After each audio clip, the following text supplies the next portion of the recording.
Welcome to Hood Champion Boxing and Sports. In boxing, you find a way to win, or you find a way to lose. Hey, yo, who's the real pound for pound number one? Is it Pacquiao?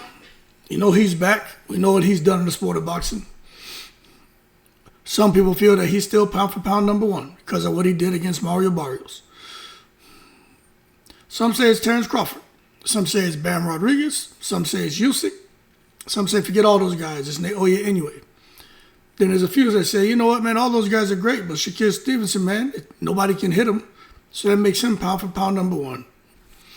And I'm going to tell you right now, that's a debate that never ends. You know what I'm saying?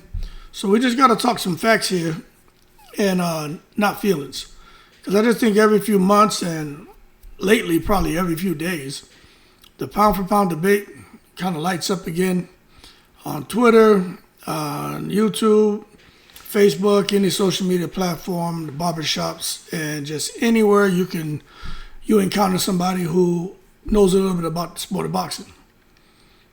Who's the real number one in boxing today?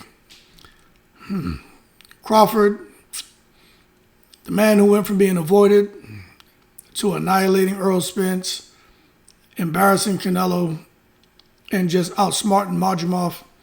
You got Jesse Bam Rodriguez, young phenom, who's making elite fighters look like amateurs. Then you got Usyk, right? The master technician. Talk about cerebral mastery. You know what I'm saying, man? Became undisputed at cruiserweight, undisputed at heavyweight, making the biggest men alive look like clowns in the ring, bozos like they don't belong. Then there's Naoya Inoue. He's the monster out there knocking out legends in every division he touches. It's like, yo, is there anyone who can beat Naoya Inoue? And then, finally you got Shakur Stevenson. Can anybody land on this dude, man? Shakur Stevenson is a defensive wizard, makes fights look like chess match with gloves on. And I just wonder if anyone can hit that guy. I mean, cleanly and hurt him. Because Shakur Stevenson is just like a phantom in there. You know what I'm saying? The way it's like he teleports around the ring. And you just can't find him. So I think to really understand this is to try to break it down scientifically, stylistically, and resume-wise. Because the truth may surprise a lot of people. And fans who've already picked their favorite, and in their mind, their guy runs boxing or their guy is a pound-for-pound king. Now, I do think women should be mentioned on here, but I didn't put any women on my outline, but I think women should be mentioned on here as well, like Clarissa Shields and what she's done. If we're talking pound-for-pound, just got to bring the women into it too, but I'm not talking about her on here. I just want to give her an honorable mention. Now, look, Terence Crawford, man, is the complete package. He is the complete package. You can just start right there with Omaha, Nebraska's finest, man. He ain't flashy like Inoue. He's not as young as Bam, but he's complete. IQ, unmatched. Elite, adaptability, second to none. Counterpunch, anything that's you would expect to find in a pound-for-pound king, you got it in Crawford, man. You can't game plan for a guy like Crawford who's perfect and unpredictable. You know what I'm saying? You try to game plan for Bud, you figure out real quick that Bud becomes the game plan. He is the game plan. You know what I'm saying? He switches stances. Beginning of the fight, mid-round, end of the fight, championship rounds. He changes his timing, changes his speed. He can disrupt his rhythm. He can disrupt your rhythm. He reads opponents like an open book and breaks them down physically and psychologically. And all of that was on full display when he scrapped with Canelo about a month ago.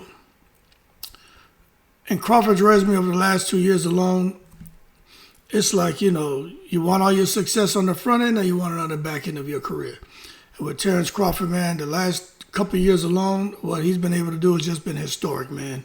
From clipping Spence to become undisputed, Majumov at 154, the new weight division, to becoming undisputed by getting 4 belts for one fight by fighting Canelo, a fight many people didn't think he would win. But he went on and he didn't just beat these guys, he dominated them all. From being in a weight class where he probably should have moved out of 147 and then just jumping up weight classes and just, shocking the world by dismantling these guys is just amazing. And when you're a guy like Crawford, though, you have skill, you got power, you got timing, you got composure. I mean, those are all top-tier qualities, and Crawford possesses them all. The only argument I think anybody could have against Bud right now is probably his age. But that's not even a bad thing. But if you're talking about longevity, then yeah, if I had to look at all the fighters out there who I put on this list for pound greats, I think Crawford would probably be the short-lived because he's 38 years old. And to go down to 160 where he's going, he's going to be in some tough challenges. But at the end of the day, as of right now, he's probably the most complete fighter to claim that number one position. He's the Floyd Mayweather of this era. You know, he's hated, he's feared, he's respected. So I'm not saying he fights like Floyd. I'm just saying for this era, he's the Floyd Mayweather. Then they got Jesse Bam Rodriguez, that undefeated young lion. Let me tell you something. Jesse Bam Rodriguez might not have Crawford's recognition yet, but Eddie Hearn keeps doing his thing with him, he's going to get there. But the kid's resume at his age is ridiculous. He's already beaten multiple world champions, moved up and down in weight, and made guys like Sonny Edwards look like they didn't belong in the ring with him. And I just feel anyone he gets in the ring with, he's going to make him look like that. It's the footwork, man, is one of those things. His footwork is like poetry. Smooth, balanced, he's always in position. His combination punching is reminiscent of an early Manny Pacquiao mixed with Juan Manuel Marquez. His timing and just bringing it all together as a Roman Chocolito Gonzalez. Bam is the truth, and all that shows up in his ring IQ, which is just amazing for a guy who's 24 years old. It's just off the charts, you know what I'm saying? He doesn't just win, he dominates, you know, and he does it in a way that just lets everybody know, look, McNicholas, I'm the future, and as of right now, I'm the present. And I think the case for Bam being number one, I think it's the eye test. He's fast, sharp, powerful, fearless, and he fights fearless. You know, the only thing missing is just longevity. He just doesn't have the years in his career to really try to bubble him over Crawford, but give him 2-3 more years of elite level wins, he could take the throne from Crawford. But right now, I think he's the people champ for the new generation, and people just got to, for those who don't know who he is, it's just a matter of time before he gets on people's radars, man. But the majority of the boxing world know all about him. Then you got Usyk, you know, I am Field. Everybody knows about Usyk, the master strategist. He's just a different animal, man. This damn Usyk guy, undisputed at cruiserweight, all the belts there, went on to heavyweight, beat AJ twice, Fury twice, become undisputed, first time in 20 years to do it, man. That's just history. That's just history. It's not just the way he's done it. It's not just how that he's done it. It's how he's done it, you know. But he's been undisputed in 2 weight classes. Crawford's undisputed in 3. So that would create and Naoya anyways undisputed in 2. But his movement at heavyweight, man, is just ridiculous. You watch him when he fought Daniel Dubois in the rematch. I mean, usually he's just out here making giants look like amateurs. His cardio, discipline, mental toughness, ability to find a way to win, stay a step ahead of his opponents is all unmatched. But the knock on Usyk, and I don't even know if you can call it a knock, is he's not really flashy.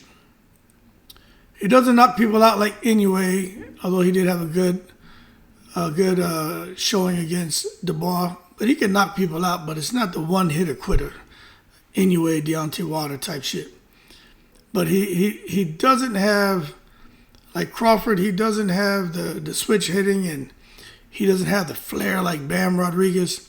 But what he has is efficiency in every punch, every feint, every step, perfectly calculated. If boxing were a science fair, Usyk would probably take first place every single time, and he would deserve it. So if you value legacy and technical mastery, Usyk should be your number one. Then you got, I would say, the most people's favorite fighter is Naoya Inoue, the monster. Now, this guy right here, you know, when he gets in the ring, he's looking for a mashup crasher. He's probably the most terrifying fighter under 130 pounds. You know what I'm saying? And I tell you what, if he could somehow bubble up to 160, 168, he be destroying everybody, man. You haven't seen anybody do something like Naoya Inoue under 130 pounds since Manny Pacquiao. The monster. Yo, Naoya Inoue is just a monster, and it's just destruction in human form. That's the only way I can describe that guy, man. 4-division world champ, could probably go on and become 5. 6, I don't know, but he would try. Undefeated, knocked out Donaire, Fulton, Tapales, Cardenas, all world champions, somehow undefeated. Just doing the business, man. Inoue doesn't just beat champions, though. That's the thing. When you talk about, oh, he beat this guy, nah, he's ends them. You know what I'm saying? They don't look the same after they fight him. He's got elite speed, power in both hands, accuracy, that's surgical, punch through your gloves. He's just a monster. And you think about his performances at bantamweight and super bantamweight, some of the most dominant runs we've seen in boxing history, and that's why, we're talking about him right now. Now, I have seen some critics, the Mick Nicholases out there, who want to come out and say, oh, he's smaller, he hasn't fought anyone at welterweight or higher.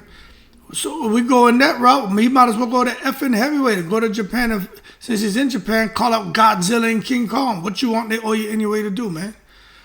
You know what I'm saying? But I get it. It's like you want to see him in a fight that's not 50-50.